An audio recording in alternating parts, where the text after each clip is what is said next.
Hey everyone, Jared Gaspi, your local real estate superhero here again. We are going over our gratitudes in the morning. I've actually been up for a while now, although it's been a oddly slow day, but I'll go into a little bit of that coming up soon too.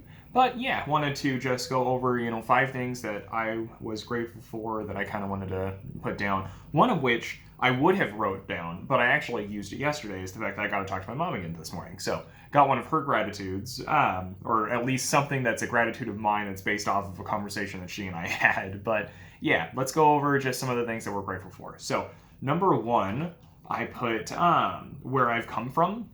Specifically just because I've been looking a lot at these. It's Thursday right now, and everyone's been doing the whole Throwback Thursday stuff where they're posting photos of themselves or photos of something that they've done or photos of accomplishments. I'll post a photo of it today, actually, just because I'm talking about it now. But one thing that I keep with me, there are 2 things actually that I keep with me from back whenever I worked at a funeral home, is the first gift anyone ever gave me, which was just something really small. It was a small little cross made out of those little plastic strings that I used to make like fun little designs out with. But someone made crosses for all of their family members for a funeral that I worked, and they wanted to make sure I had one too. So I've kept that.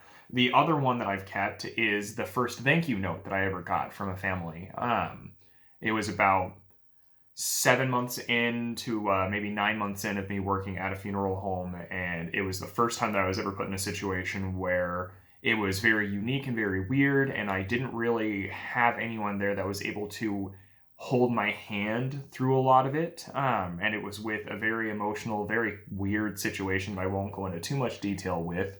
But moral of the story is I went with my mentor, but the family was convinced that he was someone else and asked if I worked with the funeral home. And whenever I said yes, they basically closed him out of the room of the nursing home because they thought that he was with this other party that was trying to hurt them.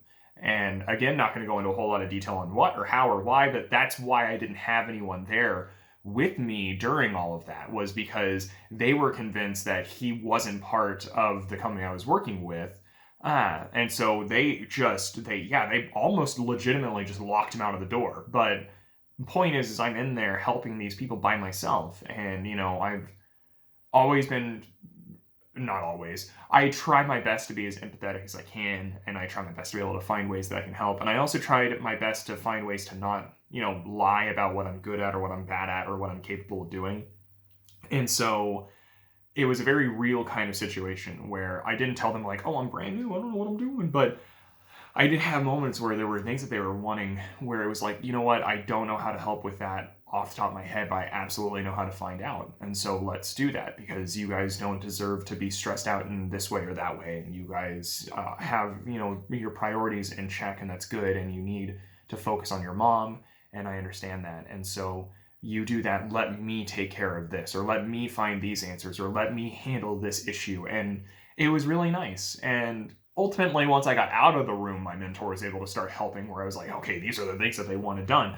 But it was definitely like all of a sudden I go there with my mentor, and we're tackling the problem, and we're gonna go, and it seems real straightforward, and then suddenly it's real weird, and then I look over my shoulder and he's gone, and now I have to sort of just step up. And so they loved me. They still sent me Christmas cards for a while after, but I ended up moving, and we had, we were basically pen pals for a while, and there was a very one-sided pen pal thing. I probably could have gotten their address had I not thrown away the envelope, and I had their phone number on an old phone that broke, and so I essentially lost any ability of being able to contact them on my end. And then I moved, and so they lost their big ability to contact me. And then I changed industries completely into real estate, and so it's been a lost connection, which was really sad. But still have the letter, and I might honestly, because it's hanging up on my wall right now, I might just take a photo of that and do that for my own Throwback Thursday. So look forward to that. Number 2, because that one went on for a long time, is my ability to visualize. It's a new talent that I'm trying to hone in on and practice. And yeah, it's the idea of visualizing doing different things. And the idea is it's somewhat of like The Secret, and it's somewhat of pre-planning, and so it's kind of a little going hand in hand. Like, one thing that people don't realize is that your brain, from a neurological standpoint, does not recognize what a lie is. It doesn't realize that it's not experiencing what you feel like you're experiencing. That's why panic attacks happen, is because even though you're not put in a situation where you're necessarily in danger, you can still have over anxiety or over stimulation, and it can cause problems, or it can cause a lot of benefits. And so because your brain doesn't know that it's lying, visualizing these kind of things actually can help a lot with putting them out into reality for a couple of reasons. Again, this goes a little bit into the secret mentality. Your body acts differently whenever it's convinced that it's already got something versus it's trying to get something, or you're having to convince it that it's possible to get it all. But beyond that, visualizing it also helps you play out the situations in your head and kind of act off of what you feel like is going to happen. And so if you visualize a bunch of different scenarios and how to deal with them, how to manage them, or how to get to a certain point, suddenly, you've already kind of experienced this before. You're not going into it new. And so it's a talent that I've been practicing for a while now, for months actually. That's why I do things like affirmations. That's why I journal. That's why I do a lot of the mental exercises that I do. But I'm not the best at it. I'm still getting better at it, and it's a really cool thing to keep trying to better myself in. So wanted to write that one down. That one's a really cool aspect. Thirdly, this one's kind of its own silly thing. I put my coffee cup. Reason for it, and it's not necessarily specifically this coffee cup, but this coffee cup is symbolism of something. About 2 years into my relationship with my wife, she accidentally broke one of my coffee cups, and what she didn't realize is it was a very simple, boring white coffee cup like this. Sorry, don't put coffee in front of me and don't expect me to drink it. And it wasn't intentional, it wasn't, vindictive, it wasn't like it was even neglect, it wasn't oversight, it was just something happened to where it got knocked over and it broke. And so I kept trying to tell her it was okay, but she could tell something that bothered me, and it's because that coffee cup was the first real, adult thing that I ever bought. Growing up, my mom always tried to teach me the strength of a dollar, and especially whenever we were younger, we weren't always the most financially stable. So, we scrapped whenever we needed to.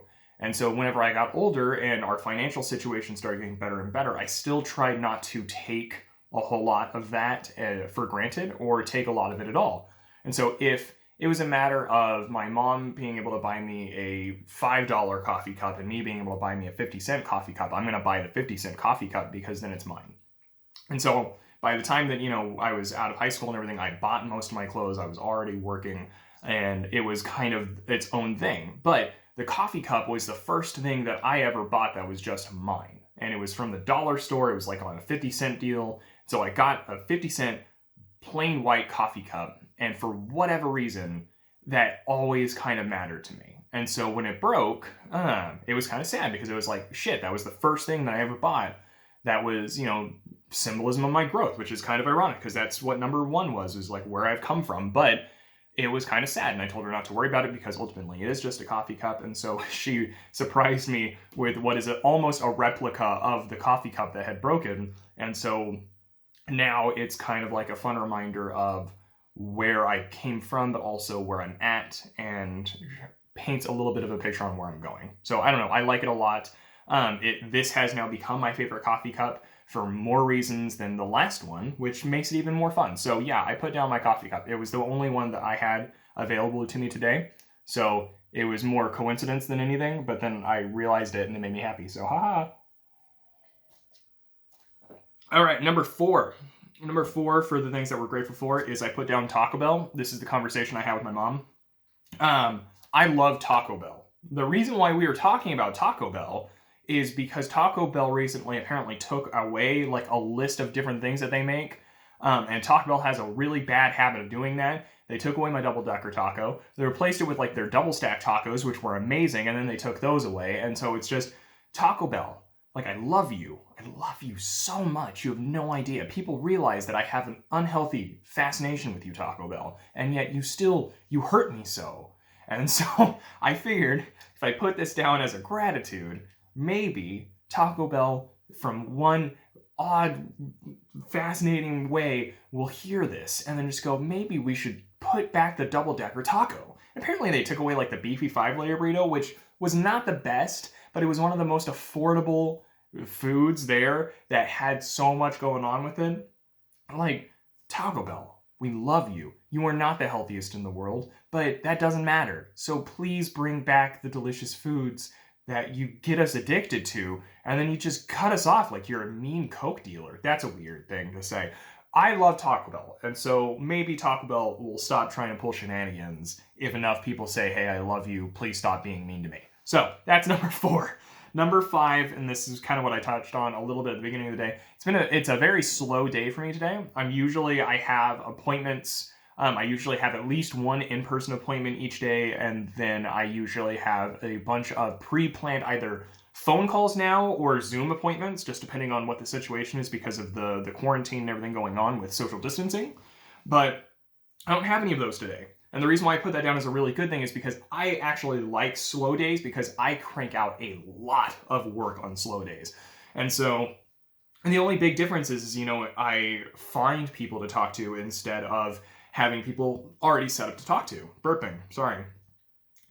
No, but yeah, I find business, which is what makes it really fun, or I just build relationships. And so I really like that aspect of what I do for a living, is that it's a lot of just being friends with people. And so whenever I don't have an agenda, which is you are a client of mine and I need to help you with X, Y, or Z, it stops being, hey, do you know of anyone who's looking to buy or sell or invest in real estate, or however a bunch of agents like to say it, and it just becomes me talking to people and building up relationships. And I really like that. And 99% of the time, I have at least 1 or 2 people every single day that I have days like this who come to me and say, hey, I'm looking to move in the next 6 months, or I'm looking to sell in the next 3 months, or whatever. And so I don't have to go out of my way to try to hunt for business. I just have to be the kind of friend that wants to go check up on you and make sure you're doing all right. So that's what I like. That's why I like slow days. And so the other benefit is I don't have to wear shoes during the slow days. So that's it. That's my 5 things that I'm grateful for. I don't really have like an exact question on like what to ask you guys. As far as the last few days, I always have like a follow-up question or an end question. But yeah, one thing that I do like is we kind of unintentionally divulged a lot into like growth. What's one area that you're very happy that you grew in? What's one area that you can really see a big change and improvement that was maybe very intentional, or maybe it was very unintentional but had good outcome? And so what's something you're grateful for in that regard? Because whether it be a small thing like a coffee cup or a big thing like a thank you letter from someone that means a lot to you, I want to know, where were you and where are you now and where are you headed and what about that makes you excited? So thank you guys so much. I will talk to you guys later and I will see you tomorrow. Thanks so much. Bye.